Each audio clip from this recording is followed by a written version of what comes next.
Okay, so like in the last class, we saw how like British managed to defeat Tipu Sultan in the Anglo-Mysore War, and then we also saw their like victory over Marathas after three wars, right? अब इन सब के बाद जब हम देखते हैं कि जब बेसिकली जब कोई मेजर अपोजिशन पावर नहीं बचा था ब्रिटिश फोर्सेस के against India में. In that case, like what sort of instruments did they use for the expansion of their colony or like power territory in India? India में जो है अपने territories के expansion के लिए उन्होंने किस तरह के tools, किस तरह के instruments use किए?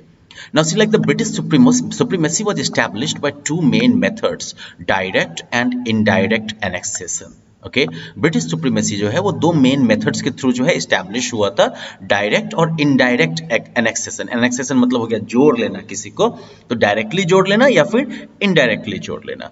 Now for instance like Punjab and Sindh were like directly annexed after defeat at a war or battle. Okay, Punjab और सिंध जो है I mean these are examples of direct annexation after defeating them at a war or battle. Punjab और सिंध जो है ये example है कैसे जो है युद्ध में हरा के डायरेक्टली इनको जो है जोड़ लिया गया. दूसरी तरफ annexation of Indian territories was also done indirectly through subsidiary alliance and the doctrine of lapse. इसके अलावा जो है इंडियन टेरिटरीज का इंडियन क्षेत्र क्षेत्र जो है उनका एनेक्सेशन जो है वो इनडायरेक्टली भी होता था सब्सिडियरी अलायंस के थ्रू और डॉक्ट्रिन ऑफ लैप्स के थ्रू. तो हम देखते हैं सब्सिडियरी अलायंस क्या होता था. Subsidiary alliance was started by Lord Wellesley. Okay, and it was one of the most effective instrument for the expansion of British territory in India. Subsidiary alliance का system जो है वो लॉर्ड वेलेस्ली के द्वारा शुरू किया गया था और ये सबसे ज्यादा इफेक्टिव इंस्ट्रूमेंट रहा इंडिया में ब्रिटिश टेरिटरी के एक्सपेंशन के लिए, विस्तार के लिए. Now the main provisions of the system included these. जो मेन प्रोविजंस थे इस सिस्टम के वो ये सब थे. पहली बात, the British agreed to maintain a permanent and fixed military troops within the territory of their ally to fight the rivals of the ally. British जो थे वो तैयार होते थे इस बात के लिए कि वो जब परमानेंट और फिक्स मिलिट्री मेंटेन करेंगे अपने अपने सहयोगी के क्षेत्र में, एक परमानेंटली और फिक्स्ड मिलिट्री जो है वो बहाल करके रखेंगे जो कि अपने जो कि उनके सहयोगी के या मित्र के दुश्मनों से, प्रतिद्वंदियों के खिलाफ जो है लड़ाई करने के लिए तैयार रहेगा. भाई बहुत अच्छी बात है, ऐसा दोस्तों सबको मिलना चाहिए. In return they didn't take money but took over a part of the territory of the ally. बदले में वो जो है पैसा नहीं लेते थे, बस अपने उस साथी का एक एरिया ले लेते थे कि भैया ये एरिया हमको दे दो, बदले में मेरी सेना जो है तुम्हारी रक्षा करेगी. इसके अलावा जो है a British official called the resident was placed at the ally's court.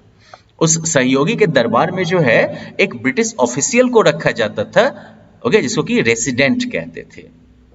Okay, चलो गेम में ट्विस्ट आ रहा है. The ally could not maintain any relation with any other ruler without the approval of the British. और वो सहयोगी जो है वो किसी दूसरे शासक के साथ कोई भी रिश्ता नहीं रख सकता है ब्रिटिश के अप्रूवल के बगैर, without the approval of the British. अब मतलब समझे इस गेम का कि बेसिकली सुरक्षा के नाम पर जो है अपनी सेना वहां पर रखेंगे, ठीक है. इसके बदले में जो पैसा नहीं लेंगे, बस उसका एक जो है एरिया कोई ले लेंगे. अपना उनका एक जो ऑफिसर होगा वो उस अलाई के कोर्ट में भी मौजूद रहेगा और बगैर ब्रिटिश के अप्रूवल के जो है वो राजा जो है वो किसी दूसरे राजा के साथ जो है कोई संबंध भी स्थापित नहीं कर सकता. तो मतलब एक तरीके से तो गुलाम अभी ही हो गया वो.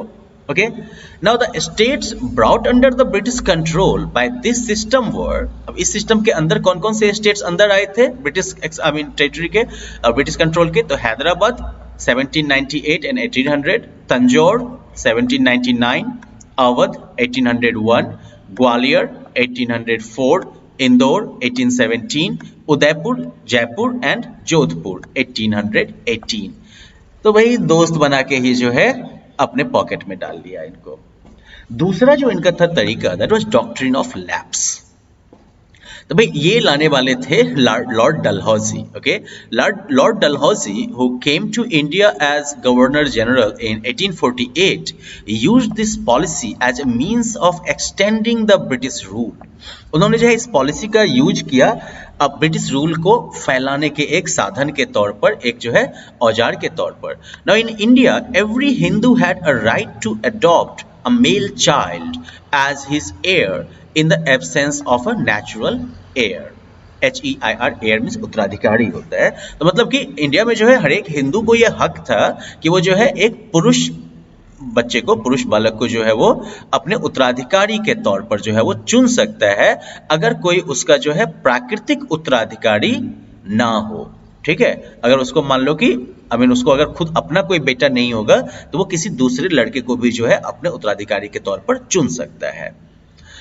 अब when Lord Dalhousie Sahab comes into picture, okay, he declared that only the British had the right to sanction or refuse such an adoption by a dependent Indian ruler. उन्होंने ये घोषणा कर दी कि सिर्फ ब्रिटिश जो है वही सैंक्शन कर सकते हैं या रिफ्यूज कर सकते हैं, वही जो है परमिट करेंगे या फिर रिफ्यूज करेंगे इस तरीके का एडॉप्शन अगर किसी भी जो उनके आश्रित इंडियन रूलर हैं उनके यहाँ. ठीक है, मतलब बाकी ठीक है, जनसाधारण कुछ भी कर सकती है, लेकिन जो उनके आश्रित जो शासक सब थे, इंडियन रूलर सब थे, वो अगर किसी बच्चे को किसी मेल एयर को अगर वो अडॉप्ट करते हैं अपना बेटा ना होने की कंडीशन में, तो इसको सैंक्शन करना या इसको मतलब अप्रूव करना या इसको रिफ्यूज करना, ये पावर जो है ब्रिटिश के पास रहेगी. इन केस ऑफ रिफ्यूजल, अगर मान लो कि ये अडॉप्शन अगर रिफ्यूज कर दिया गया, the territory of the ruler without a male heir was annexed by the British. ऐसे केस में जो है उस शासक का जो क्षेत्र होगा जिसका कि कोई पुरुष जो है उत्तराधिकारी नहीं है, वो फिर ब्रिटिश के द्वारा जो है अपने में जोड़ लिया जाएगा. अब इसके एग्जाम्पल्स हो गए आपके सतारा, जैतपुर, संभलपुर, उदयपुर, झांसी एंड नागपुर. ओके, ये सब जो थे policy of doctrine of lapse के शिकार हुए. ओके, चलो ये तो हो गए. एनेक्सेशन ऑफ अवध जो है वो और भी इंटरेस्टिंग है. Okay, in 1856 Lord Dalhousie annexed the state of Awadh and deposed its ruler Wajid Ali Shah. 1856 में लॉर्ड डलहौजी जो है वो अवध को जो है ब्रिटिश कह सकते हो कि क्षेत्र में मिला लेते हैं, ईस्ट इंडिया कंपनी के राज्य में मिला लेते हैं. और लॉर्ड डलहौजी ने कैसे किया, तो उन्होंने जो है ये कहा कि भैया यहाँ पर मिस गवर्नेंस चल रहा है. Okay, he claim misgovernment as reason for this annexation. उन्होंने कहा कि भाई राजकाज ये ढंग से चला ही नहीं रहा है, तो इसको जोड़ लेते हैं अपने में, बढ़िया से राजकाज चलाएंगे हम लोग, ये बुड़बक है राजा ये. ओके, तो एनीवेज, तो इस तरीके से ब्रिटिशर्स ने जो है जैसे तैसे करके लगभग पूरे इंडिया को अपने कंट्रोल में ले लिया. अब जब इस तरह से जब ज़्यादा से like when you have to control the growing number of regions, right? In order to control this like growing number of regions that British were assimilating within its fold, the British set up a new system of administration. अब ये जो नए नए क्षेत्रों को इन्होंने अपने अंदर मिलाया था, assimilate किया था, तो इस सब को जो है कंट्रोल करने के लिए उन्होंने जो है एक नया सिस्टम ऑफ एडमिनिस्ट्रेशन स्थापित किया.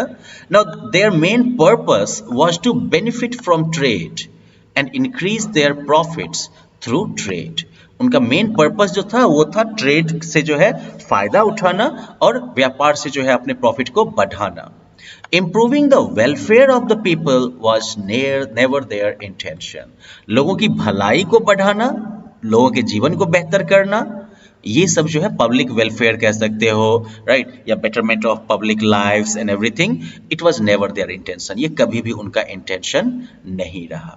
So well, that's it for this lesson. I hope that you understood it well. Okay, well, you can try dealing with the question answers at the end of this section. Have fun. Bye bye.